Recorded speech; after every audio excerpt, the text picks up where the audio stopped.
Hello everybody, welcome to this live virtual event, live from Studio T here in the Telstra Customer Insight Centre in Sydney.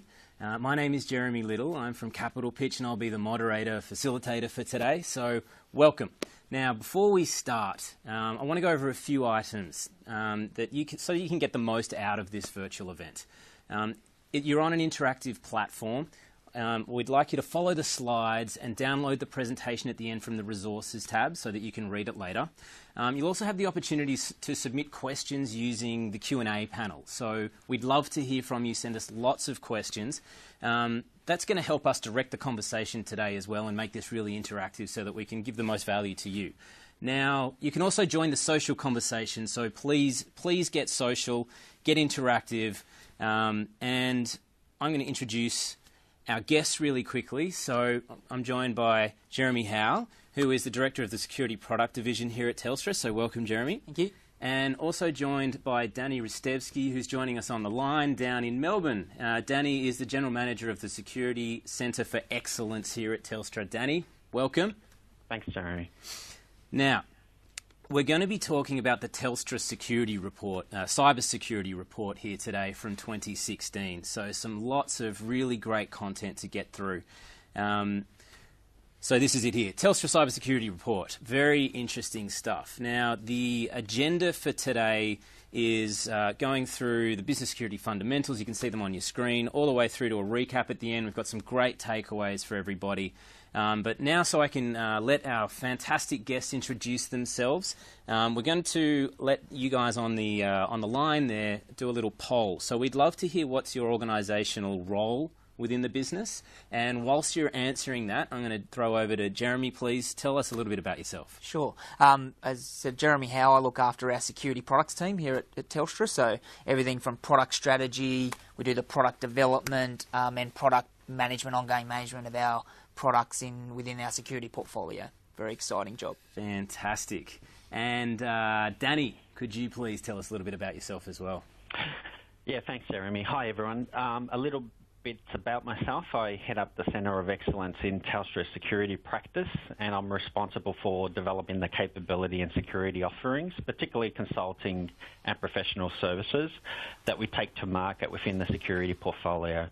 So really looking forward to sharing some of the insights from the report this morning. Fantastic. Thank you very much. Now, this cybersecurity, I've got to tell you, we've done quite a few events on this over the past 6 months. It's a hot topic, and I know that some people have been referencing this report. Apparently it's fantastic, so I'm really looking forward to learning more about it. So results from the poll are in.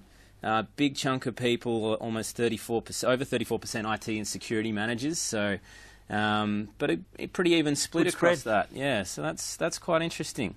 Okay, so let's jump into some overview points from the report. Danny, please take it away. I might actually cover this one, Jeremy, if that's Jeremy? okay. Yep. Sure. So, look, and we'll go through this as we step through the report, but one of the clear things for us is that cybersecurity is a broad business issue, not just a technology issue. And we all have, and I'm sure you all have, lots of security technology companies and salespeople from technology companies telling you it's all about technology and deploy their technology and you don't have to worry about anything else. That's just not true, and that's not the case, and we see it time and time again. Really, you've got to embrace and invest in the entire ecosystem. So there is a technology element to it. There's absolutely, technology is critical, and you have to invest in technology, but you have to invest in the processes and the people. Clearly training of people, having people, your employees aware. That people and humans, the reality is, are the weakest link, and often the weakest link in the security chain and the security defences. So the people and process side of things, absolutely critical. And also the governance challenge and the importance of governance in terms of how often security is reported to very senior management and board level, and we'll talk a bit about that as we go through the report, and how you track success of security ongoing. This is becoming increasingly important. So, as we said, the full cycle of investment and the full cycle of the entire ecosystem for technology, people and process, and governance, they're all as important as each other. Danny, have you got anything to add on that, or would you like to move on to the next point? No, we'll move on. And just very quickly, for our audience, we won't have time to cover off everything, but hopefully the topics that we'll discuss this morning will give our audience a good view on the security insights from our research. And if you do want to have a better read and get more detail, the report can be downloaded from Telstra.com. But really, what we try to actually, in essence, provide different lenses on the insights of the report. So we've taken customer survey results and we've blended that in with data that Telstra has on the security threat landscape. And we've also had our technology security partners contribute to the report. And first time this year, we've extended the report to actually include some of our customers in Asia. So all in all, a good balance of different lenses on the security landscape and how organisations deal with the problem. So Fantastic. If you move on to the next kind of slide, I'll quickly run through some of the overview of the topics that we'll be covering off. And just quickly, the first topic we'll discuss about the security readiness and maturity within organisations and how security is reported and communicated across the business. I think the importance of this topic is key, and given that it's usually the first step in building a great security culture within your organisation. The second area that we'll like to discuss is security threats and trends. I'll talk a bit about how the security landscape is evolving and the dominant threats affecting businesses with particular focus on malware, phishing attacks and shadow IT. The third topic will delve into security incidents and business impacts and try and give our audience a bit of a perspective on how organisations see themselves handling and responding to security incidents. The fourth topic will talk about security drivers and investments by organisations that will hopefully give you some insights into organisations' behaviour when it comes to security spending and their IT budgets. And lastly, we'll finish off with a view on global security challenges and the approaches that organisations are taking to manage their security abroad, particularly with focus in Asia. Fantastic. Looks like a very interesting set of points to go through. So why don't we jump into the security threats and trends? I think we've got one more before that, actually. I think you might have skipped over one. Sorry, Jeremy. We were just looking at the agenda there, report, briefing, areas of focus. Yep. Oh, there should be one in between. So you want to cover this one? Cybersecurity report overview. Oh, no, sorry, it's after that. We might have skipped a chart. So we're going to jump into security threats and trends. Okay. Right. Danny? Yeah, great. Thanks, Jeremy.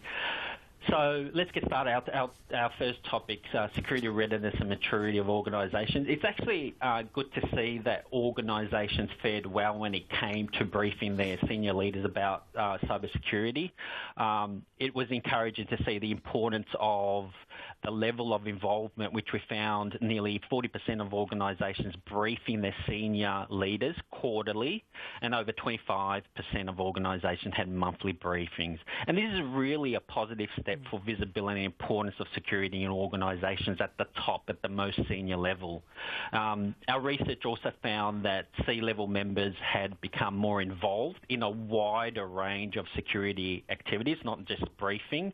And although this year we saw an increase in C-level participation and responsibility for an organisation security program, at below 20% in Australia, it does still seem lower than the global average numbers that seem to hover around 35%. So a little improvement probably required there. And I realise we security folk tend to kind of harp on this, but it is important to note that security is not just an IT department issue. Security is really a business imperative that requires executive and board-level ongoing involvement. And the key word there is the ongoing involvement. I suppose the recent high-profile cyber attacks and media coverage of data breaches have that we've all heard in the news have raised the awareness to executives at that level. And although executives are increasingly aware of the importance of the customer data and corporate information that they need to protect, they do need to be armed with the visibility of how security is tracking within their organisations to enable better decision making. So to put it simply, if senior leaders understand how the business is tracking from a security point of view, then they're better equipped at making better decisions around those elements. And if we have a look at this a little further, we found that while many organisations have indicated greater engagement with senior executives, only 35% of respondents had an effective information security strategy in place, which is a bit worrying and unbalanced. So although organisations are being briefed more regularly, it tends to be on the day-to-day issues rather than how the business is tracking from an overall security KPI perspective or how their cybersecurity strategy is performing across their business. So the conversations need to be lifted to suit senior leaders in the organisation, and that visibility is key there. I suppose the kind of takeout from that is one area of improvement that we found in the report was that many senior executives expressed, funny enough, frustration in understanding cybersecurity. We all do that to some degree. Even the most experience in the industry changes so readily. Many cybersecurity measures rely on complex technical discussions, which many senior executives feel uncomfortable in trying to understand the security technology that supports their business. So the language gap do create a barrier that sometimes produces poor decision making. So it's important to kind of link the security speak, if I can say that, into business outcomes that executives understand and can relate to, which certainly will help with when it comes down to budget approvers, I can tell you that much. And the last point that I'll make is our study suggests that there is a strong correlation between organisations who attribute responsibility to C-level or business executives and who conduct frequent security briefings were almost always better positioned to handle security incidents. And it makes sense. But all too often, this is not really taken into account in a lot of organisations. So those factors of briefing senior executives, having the responsibility, and then articulating how the business is tracking in terms of their cybersecurity program across their organisation is so fundamental. Jeremy, got anything to add? Yeah, I mean, look, and Danny touched on it before. It's really good to see the increasing role that senior executives and board level are playing in cybersecurity. So I guess some of the key takeouts for people who are tuned in here is, as Danny mentioned, there's now probably, I think it's more than 65% have either monthly or quarterly board level conversations about security. So the key takeout there is if you're not in that 65%, you're in the minority. So if you're not having monthly or quarterly updates to your board about cybersecurity, you're now in the minority, which is a good thing, but a really important wake-up call for those in the 35%. That's really important. I think the second thing, once that happens, then what's really important is establishing metrics. If you think about the old adage of what gets measured gets managed, I think that's really important in cybersecurity. And to Danny's point, trying to bridge sort of jargon and cybersecurity language into a set of metrics, business-based metrics that will allow you to report on your performance in cybersecurity and what you're doing will not only help you bridge that gap with C-level executives who may not be particularly experienced in cybersecurity, will certainly help, distilling it down into some metrics. But then around investment decisions, and Danny touched on as well, around how do you convince a business that you need to make investments in cybersecurity, which is really a risk-based investment as opposed to investing in a new revenue stream or new business growth. Really having a really clear dashboard and scorecard on how you're actually performing, where your gaps are, and then being able to prioritise investment is really, really important going forward. So that's sort of the next step beyond just raising awareness within senior management and the board. And I think Danny touched on it early on as well, is he talks about the culture of security, right? And it's got to come from the board, it's got to come from senior management and permeate through the entire organisation. Yeah. So, and that's about constant awareness. And, we do it a lot at Telstra where, where there's obviously a lot of ways you can do that, but you've got to constantly remind people and make them aware of it. So I'm going to jump to a question from the audience. Thank you for all of you that have been sending them in. We've got some great questions here. So Rowlis asks, many security analyst reports are now pointing out that social engineering is being used in favour of automatic attacks. Mm-hmm. So has Telstra Security found that this is happening within the Australian arena? Jeremy, you got some... Yeah, the answer is Danny, do you want to jump on that first? Yes, sure. And it's actually a good lead into to kind of the next topic. You chose a good question, Jeremy. It goes nicely into this. The short answer is absolutely. And we looked at malware delivery in Australia over the last year, and phishing emails were by far the greatest delivery method. And we found phishing attacks grew by 29% in 2015 within Australia, and Australia still remains second to the US for top countries hosting suspicious phishing domains. And what makes phishing attacks so popular is the access to phishing attack toolkits that criminals can readily download through public websites that require relatively little knowledge to set up and use. And the other reason which our audience raised is their popularity, which which is a bit embarrassing, I suppose, to some of us, is the relative ease it is to deceive unsuspecting victims in believing phishing scams are legitimate. And this goes along the lines of social engineering. So user education awareness is extremely important here. And along these lines, in 2015, we saw a substantial increase in the amount of ransomware infections, and a lot of this is due to the practice becoming a profitable business, funny enough, for cybersecurity criminals. You probably would have heard the ransomware CyberLocker that particularly hit Australian organisations quite hard last year, and continues to kind of cause havoc in a lot of organisations around the world. And just for our callers, ransomware is essentially a type of malware that encrypts your files and gives a number of days to pay a ransom to remove the restriction, either by, the cyber criminal giving you a cyber program or sending you an unlocked code that encrypts your files once you pay the ransom. And not surprisingly, the link between ransomware is that it typically propagates via phishing emails to initiate a infection.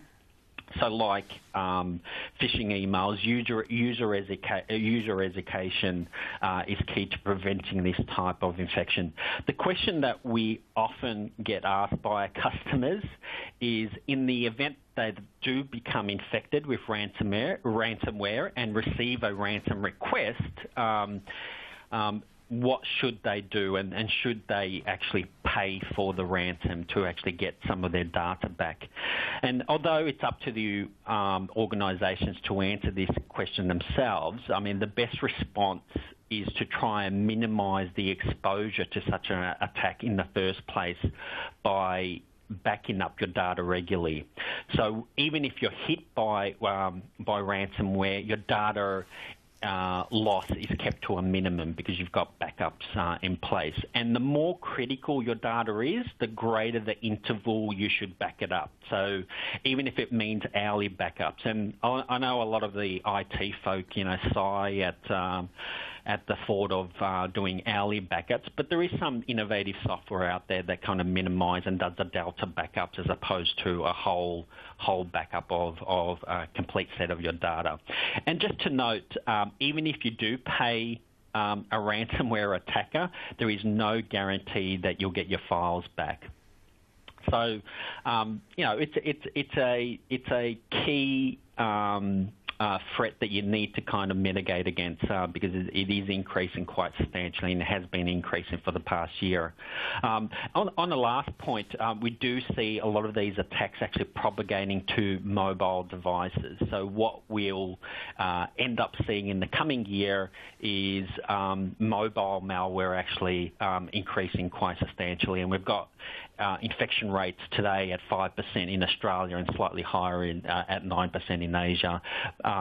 But the mobile malware instances themselves last year they increased by 49%. So, there's a lot to kind of take into account when it comes to mobile devices, and malware particularly is certainly should be a key focus for organisations. Yeah, Len, look, I think, so, in terms of what does this mean, I mean, I really think this is this said to me, get the basics right. I mean, patching, get your email protection, make sure you've got, dedicated email protection tools, and to Danny's point around phishing, I mean, and we talked before about technology as well as people, process and governance. This is really largely a people issue, and how do you train people and make sure they're aware of what a phishing attack will look like, the social engineering techniques. I mean, the reality is we call it the basics, but the actual form of phishing is now becoming much more sophisticated with social engineering. So you have to have an aware employee base.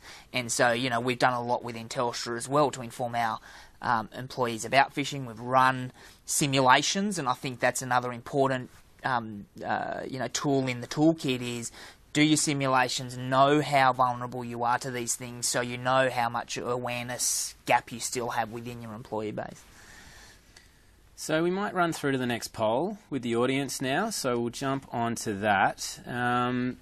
Everyone that's watching, please tell us your thoughts on the poll question that's in front of you right now. And whilst you're doing that, I'm going to go to another question from the audience. Got some great ones coming through, so keep them coming. We'll go to Anna's one, which is pretty interesting. Is accessing webinars a security risk? And we're on something right now. Does this expose client data to a security threat? Danny? Yeah, look, I mean, all unified comms tool and webinars are actually a great tool to disseminate information. So to kind of answer the questions, I don't think it poses a significant risk. I mean, we're sharing information that we want our listeners to kind of consume and understand. So it comes down to the information that you're sharing. I know in a corporate environment, you do share a bit of sensitive information between different locations and business partners. So it all comes down to making sure that the platform that you're using is encrypting data when it's being used and making sure that it has the correct log-on and authentication of confirming that people who are using it are in fact who they claim to be. Yeah. But so I mean, I think in this sort of webcast environment, I mean, we're not. You got to know what the value of the data is that you're actually either producing or sharing, and I think in this case. This is a public report and we're just talking about that, but certainly if there was a webcast which somehow was, displaying or somewhere within the environment kind of had a database of customer information, that would probably not be a great idea. So so you have to know the data sets that you're actually exposing within that. So the information that you're presenting probably should be matched to the sophistication of the system that you use, indeed. So let's look at the results from that poll, and it looks like about 20% never do security briefings to senior management, but it's, again, a pretty even split. Some people doing it monthly, some quarterly. Very, very interesting. What are your thoughts on that? Yeah, well, just a little bit below the average that we saw within our reporting terms. If I just look at monthly and quarterly, for example, and you've got, I think it's 45% there, we see the average about 65%. So as I said, if you're not in the monthly, quarterly sort of cycle, I think with senior management and board, then across the average that we saw within our user base, and this is not too far away from that, you're probably in the minority, and I think you need to start thinking about whether you are doing that frequently enough. And often it's for businesses that haven't been exposed to a specific attack or whatever it might be, but you don't know until you don't know. So, but that's the way it goes. Sometimes it takes a crisis point to force a change, but maybe those on the line are being informed in advance of that you can get in front of this before something happens. All right, so let's jump into the cloud threats and trends. Danny? Great. Thanks, Jeremy. So, this is a very topical discussion. Obviously, with the adoption of cloud services that a lot of organisations have taken up, a lot of them are still sensitive around the implications from a security perspective that these bring with them. And data theft and network outages were among the biggest concerns raised by organisations.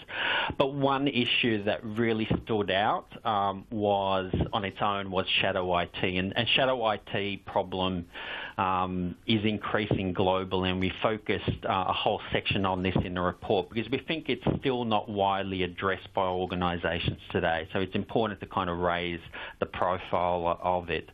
And just to give you an example, as much as 80% admitted to using unsanctioned cloud applications within organisations. So it's not an uncommon problem. I, for one, dare I say it, I'm guilty of using unapproved apps more than I like to admit, and I'm sure some of our audience members can probably relate to that.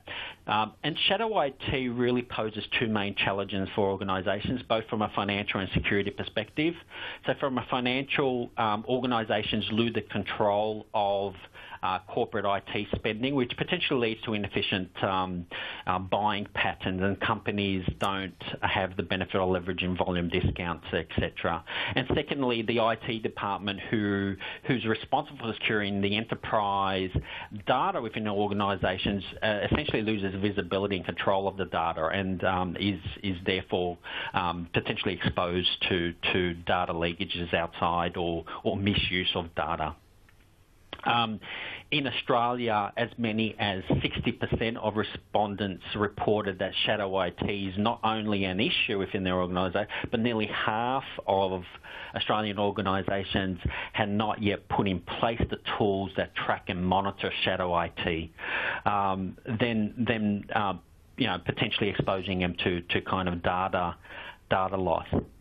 In addition, organisations generally found the lack of awareness and in-house skills as major challenges to dealing with the problem.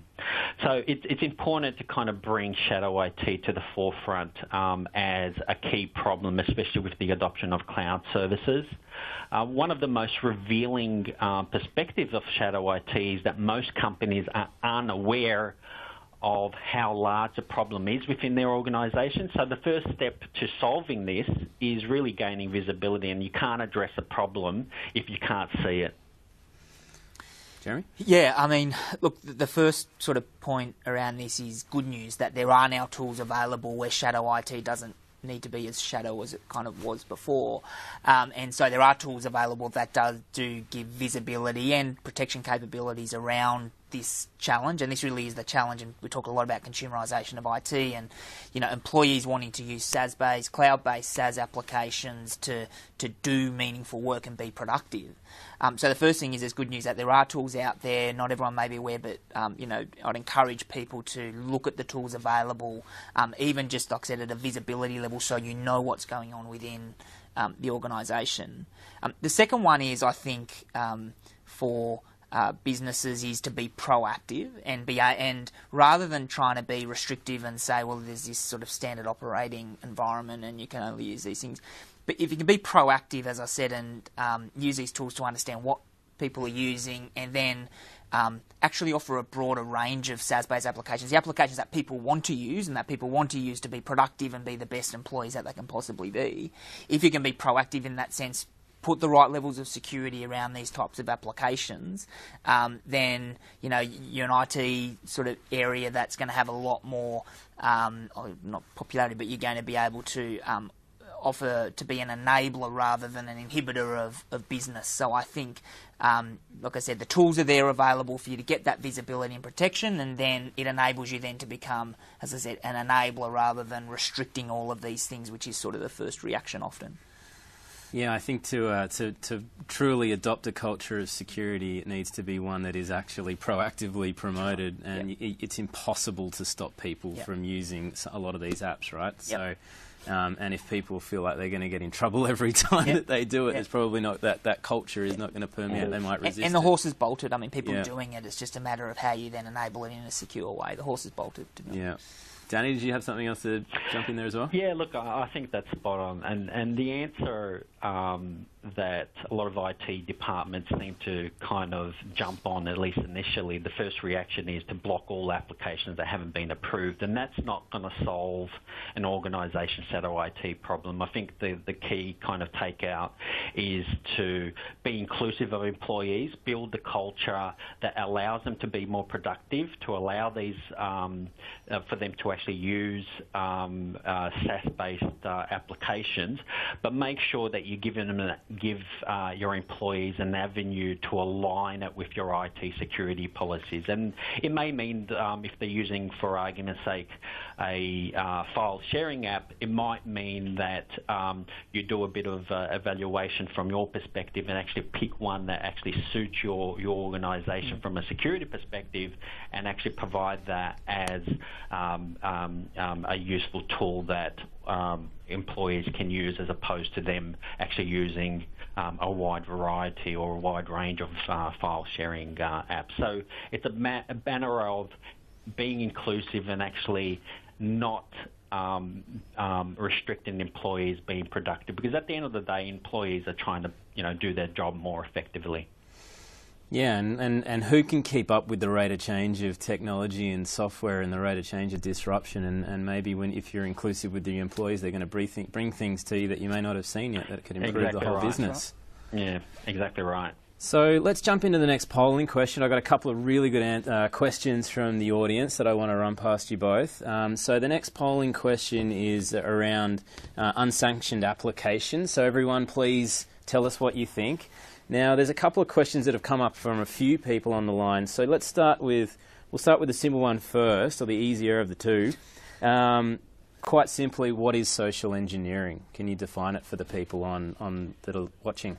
Yeah, I mean, it's where hackers or cyber criminals go through social to profile you as an individual. So they'll go into your Facebook account, they'll go into any other areas where you are putting information about yourself, and then they tailor, say, a phishing email, as we just discussed before, to actually appeal to you. So they might, there was one recently where it was about a sunglass sale, for example. Now, they may know that you're a fashionable dude who likes to buy sunglasses or something. I mean, that's probably a very bad example. But they go in and actually know something about you, so they can tailor phishing emails, as opposed to in the past where phishing emails were quite obvious to spot. They're now much more targeted to you as an individual. So they can go out and mine for all the publicly available data. That's right. And there's lots of it. And there's lots of it in this world. So that's why, it's an obvious point of sophistication for cyber criminals to do that. Yeah. Okay. So Danny, let me know if you want to tackle this next one first. But the next question that's come up a few times is, what can companies do to guarantee the security practices of their key partners and suppliers? That's a really good question, and we actually cover it later in the presentation. But I'm glad kind of people are thinking along those lines, because all too often a lot of organisations actually look at the security within their organisations and forget about the third partners or suppliers that they do business with, which is equally as important, not understanding how they themselves protect the data that you might share with them or that you use collaboratively together, which can in some cases dilute your own security policies within your own organisation. So brilliant question. We'll cover it off later if I can kind of park that question, but fantastic that people are actually thinking along those lines. We definitely can. Very good. Okay, so the results from the poll, more than 40% are saying that there's 10 plus unsanctioned applications. Is that a surprise to you, or? No, not at all. No, and I think we have an educated audience who understand what's going on. That's good. Very good. Okay, so I'm going to do one more question from the audience. I think there's a pretty interesting one here. So they're asking about Telstra. Okay, so give us some examples of the kind of security measures that Telstra has implemented, like firewalls, or what are the big ones that Telstra are using? Sorry, I'll take that, Jeremy. So, yep. In terms of the question was what kind of technologies, specifically firewalls, that Telstra is using. Was that the kind of gist of it? What's Telstra put in place for internal security threat management? Yeah, look, Telstra, like a lot of large organisations, actually uses a myriad of technologies from a security perspective to protect its data and its facilities. So if I had another hour, I could probably list the magnitude of technologies that we have. But I mean, to kind of distill it down to really simply for a lot of organisations, it's really about where the data lies. Historically or traditionally, a lot of organisations put firewalls around the perimeter, which kind of built a moat, a cyber moat around their organisations to protect the data housed within its premise. But today, like we know, we use mobile phones to access data, we use cloud application, etc. So in order to kind of think which security controls you really need to understand where your data is and who's actually using it, who has access to it, and how is it being used. And then that will give you a good stepping stone to actually know where you put, whether it is a firewall on the boundary of your organisation, or whether it's in your cloud, whether you need to actually encrypt data because it's going over a public network. So my kind of key answer is it's not so much important what firewall you use and or technology, as long as you understand where your data is and apply a particular security control that actually tries to mitigate the risk associated with that. Yeah, and I might say that I think that's absolutely right. I think the biggest challenge, and we'll talk about this is in one of the other sections, but I think one of the biggest challenges is where do you prioritise your investment within security? Because the reality is, as Danny said, there's traditional perimeter-based security which people need to continue to invest in because you need to lock your windows and your doors as well as have an alarm. But where do you? But in terms of then having the more sophisticated attacks, the mobile, protecting mobiles and endpoints, there's an and story here, and the reality is most people's IT budgets are not doubling every year, and so it comes down to prioritisation. I think Danny's right. Understanding where your most important data is and prioritising around the critical data is absolutely important, not prioritising around the latest technology or the latest tool that comes out onto the market. That's sort of how we approach it within Telstra. Sounds like an intelligent approach. Look at what is the most important thing and protect that and make sure that that's done well. All right, so why don't we jump into security incidents and business impacts? Great. So in this topic, we'll explore how organisations handle and respond to security incidents. So to begin with, over 75% of Australian organisations we surveyed indicated they had a major security incident compared to only 41% of organisations surveyed last year. So what's happened here? Well, we suspect that although security incidents have probably increased, the ability of organisations to detect these has also increased. So this is also suggested by the fact that 33% of organisations last year indicated they never had a major security incident or detected one, whereas this year it's dropped to 25%. So that kind of paints a picture on why we think Australian organisations are experiencing more security incidents. It's not just that because security incidents are increasing. And an interesting to note is that we also found that the frequency of major security events doubled in the last year. most of the security incidents caused serious losses and productivity loss within organisations only lasted less than 2 hours.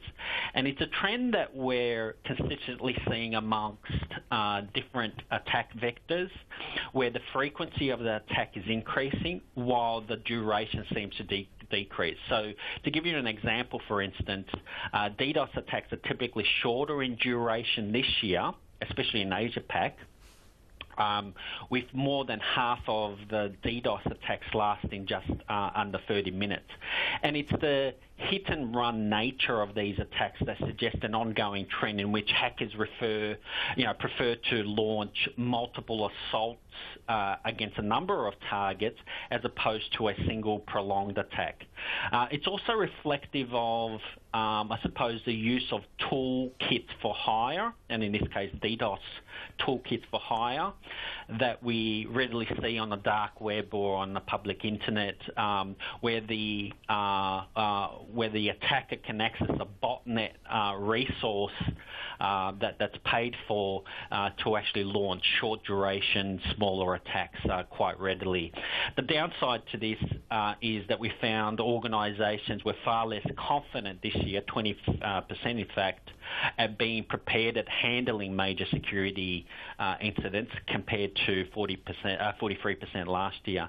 And the main reason for the lack of confidence includes the complexity and the sophistication of attacks, which we all expect, but more importantly, the note of lack of resources or the lack of knowledge, simply not knowing what to do in the case of a security incident, for instance. And these contribute to the confidence level of organisations. I suppose the main causes of security incidents, to no one's surprise, are malware outbreaks, human error, and phishing emails. And again, human error and the social engineering aspect by far is the hardest to address by way its unpredictable nature and the sophisticated methods, or in some cases actually very simple methods that they use against people. So user education and awareness is key for organisations.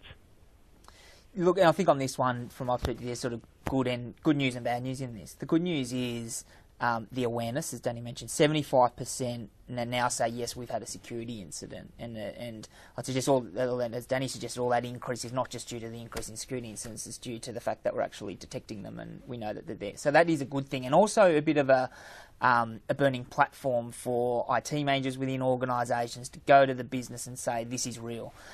Because we've heard for a little while this idea of it's not all about prevention and it's not if you get breached, it's when you get breached and what do you do about it. So this sort of suggests that time is now, that sort of statement can realistically actually be made. And so that's sort of the good news, that we can actually now put a figure on and say that we think, the large majority of organisations are and will be impacted by this. I guess what we need to do about it, this comes down to planning and, or partly comes down to planning. I mean, you talk about we do fire drill planning and we prepare for physical type of attacks or physical type of incidents, health and safety, fire, all these types of things which we prepare and plan for. We even practice them. Those annoying fire drills you have, these are the types of things that need to be translated also into the cybersecurity domain, and you need to plan for them. You need to know what you're going to do. How are you going to make decisions when these things happen? Who is going to make the decisions, and how are you going to make sort of response decisions, and how are you going to communicate it? Because again, transparency is important. So I think this comes down to probably things that we haven't thought about before in terms of the planning of what happens when, because it's when now, not if, and I think that planning is really, really critical. It's a pretty compelling figure. 75% have reported, and the fact that that's a good thing, that people are detecting it, because they probably were happening anyway. There's probably more than that, but that people just aren't aware of it.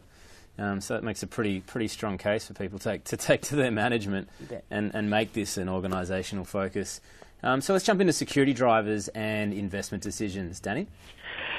Yeah, and it's actually a good lead-in because one of the most obvious questions we asked organisations related to this topic is, do organisations see their IT security budgets increasing, decreasing, or remaining about the same over the next 12 months? And the response wasn't a complete surprise, but the extent of the change was.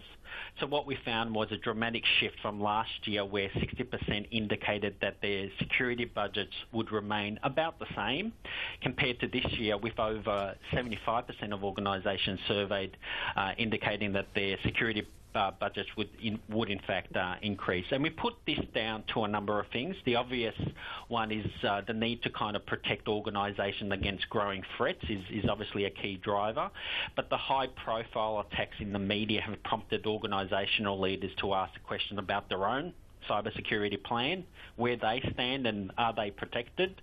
It's highly likely that these high-profile breaches and incidents in the media have contributed to the increased awareness and the importance of security viewed at C-level managers, which is, has translated, as we've kind of discussed, more security awareness within the organisations, and which has driven actually more security initiatives across the organisation being rolled out. Now, a kind of important note is when it comes to IT budgets, we kind of tend to think about, kit that we buy, devices, technologies, and a bit of processes that we kind of wrap around that. But everyone understands that resources within any organisation aren't unlimited, and the skill staff that is present in organisation is also a challenging factor in terms of growing their knowledge as security technologies evolve. So it's extremely important, and we kind of emphasise this throughout the presentation, to prioritise your spending on cybersecurity efforts that contribute the most to your organisation. And that really comes down to where what part of your organisation holds the most valued data to your enterprise, and how is that being used. Along these lines, we ask organisations to identify the key areas where they see potential skill gaps needed filling, and by far over 52% of organisations who responded felt that forensics and investigations were the most lacking skills, followed by cyber risk assessments and incident response activities.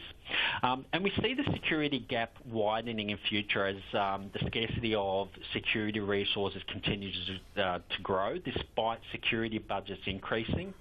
So our research reveals that reasons for the hiring shortfall are less to do about funding rather than an insufficient pool of suitable candidates. So when thinking about investing in your technology capability in the company, don't forget the people side of running your security practice. It's no point in consuming the best security technology if you don't have people within your organisation or partners who can help you actually run and secure that technology.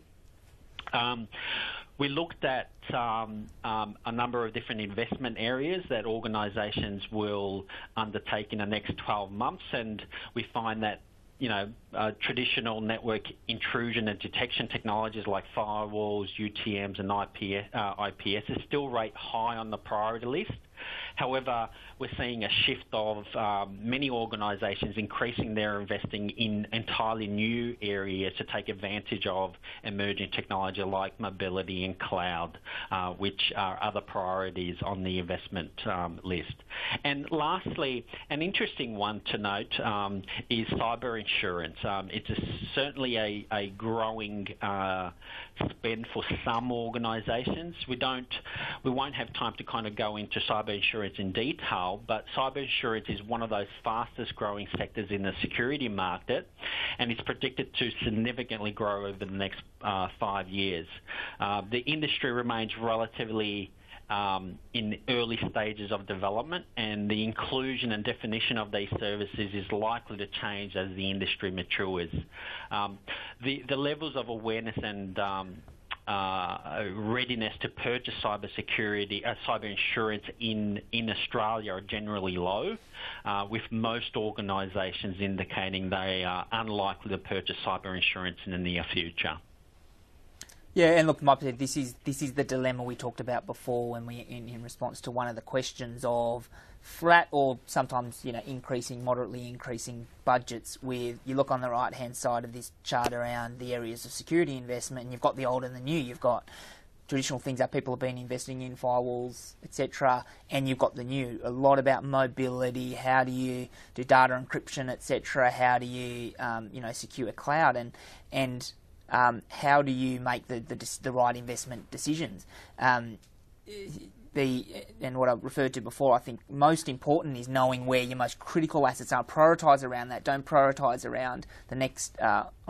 I'm having a go at all the security salespeople.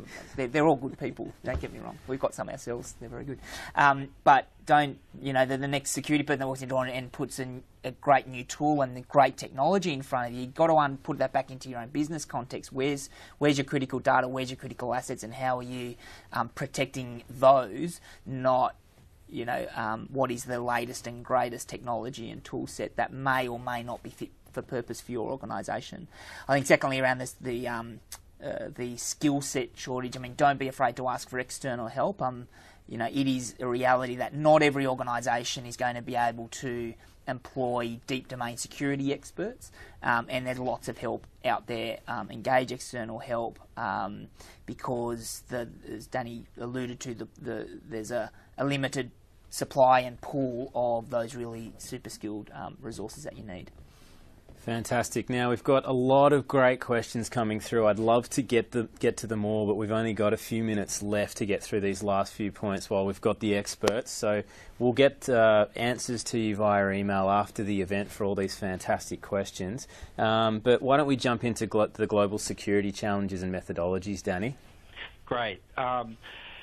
So a key focus for the report this year was exploring how organisations deal with security challenges across international boundaries, and they cited difficulties with meeting compliance and governance issues and enforcing security policies consistently across organisations, and of course remotely managing these sites were cited as some of the key challenges for Australian-based organisations that had sites in Asia.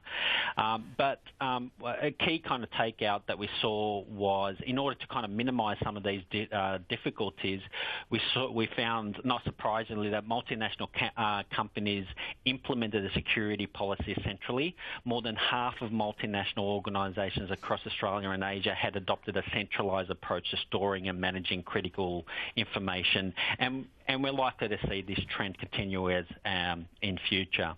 It's not difficult to kind of see why this approach is taken. Coordinating and implementing security policies across a number of different countries is a challenging task. Leaving the kind of obvious cultural and legal challenges that play themselves across international borders. The key point here to bring out is, as organisations share data with a widening array of business partners, especially on the global level, which includes, supply chain contractors, the more their data is at risk of exposure. And this comes down to third parties that we talked about earlier in the presentation. That was kind of a great question from our audience. So, for example, in the past few years, several large retailers have disclosed costly breaches. In 2014, Home Depot in the US experienced an exposure of credit card information. And in this case, cyber criminals use third-party supplier login details to gain access to the Home Depot network, which allowed them to actually install malware on their checkout systems. And very similar to the US-based retail giant Target, where criminals use unauthorized access via third parties to actually gain access.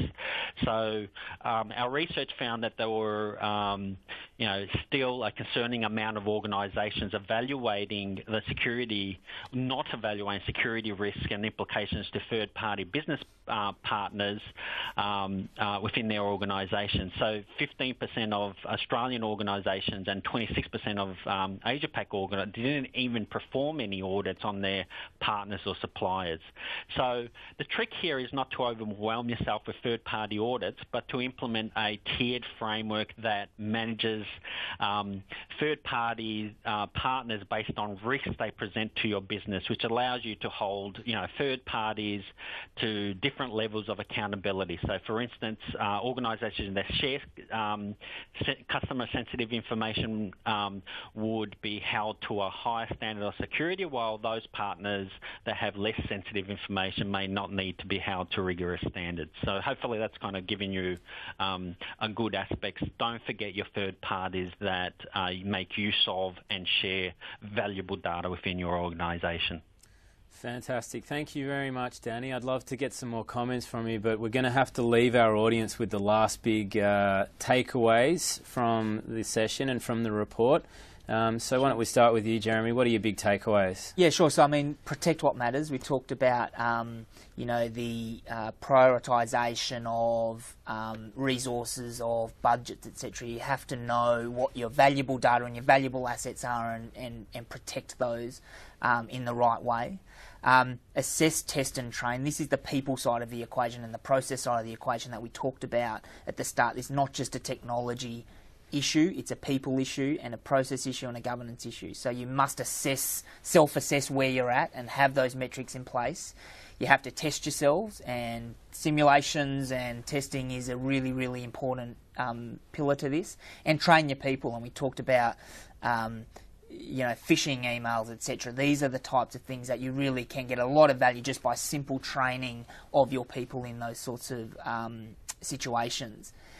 Acting on findings, you can do assessments where you will identify the gaps that you then need to invest in fixing those gaps and closing the security gaps that you find within your organisation. A security-aware culture, and I talked a bit before about at Telstra we have constant security briefings. We're very much aware that we need constant reminders of our employees of what types of issues and what types of security challenges that we face as a business, and having everybody within the organisation, not just the IT department, not just the security experts, being security conscious and security aware is really critical, because attackers and cyber criminals go after that. They don't go after the people who are well aware. They go after the weak links in the chain. So you have to make sure you bring everyone up to a common standard. So we're going to have to leave it there, Jeremy. Thank you very much. It's been fantastic having you. And Danny, thank you so much for joining us from down in Melbourne. I hear the weather's slightly better than Sydney, but it is. So thank you very much. It's been a fantastic session. Any questions that haven't been answered, we will get back to you on email. You'll also get an email within 48 hours with a link to watch the replay of this. We'd love your feedback, so please fill out the survey. My name's been Jeremy Little. It's been a pleasure hosting you. I look forward to seeing you on the next live event. Thank you very much. See you later.